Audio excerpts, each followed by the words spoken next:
মাখিয়ে মাছ ভেজে তুলে নিয়েছি। মাছ ভাজার তেলে একটা শুকনো লঙ্কা আর একটু কালো জিরে ফোড়ন দিলাম।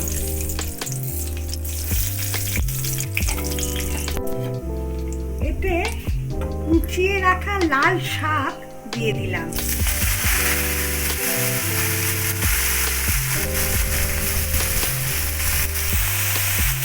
একটু নেড়ে দিলাম।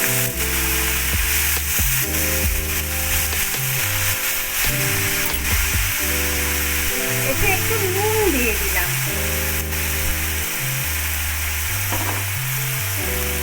একটু হলুদ গুঁড়ো দিয়ে দিলাম।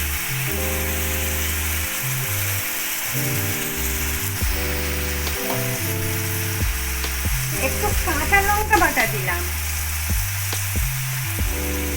নেড়ে দিলাম।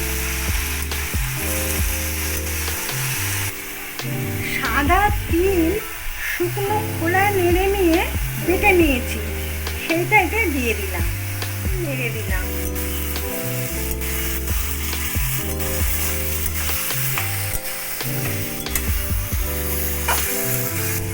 বাটি ধোয়া জলে গরম জল মিশিয়ে এর মধ্যে ঢেলে দিলাম।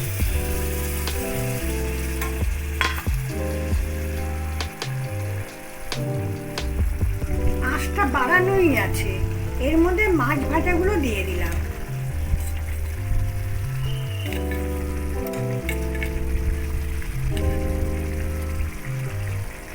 এবারে একটু নেড়ে দেব।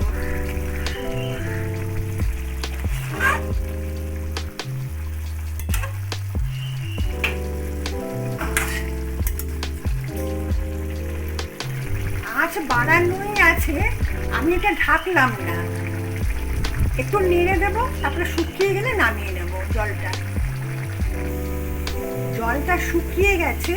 এর মধ্যে একটুখানি আমি কাঁচা তেল ছড়িয়ে দিলাম।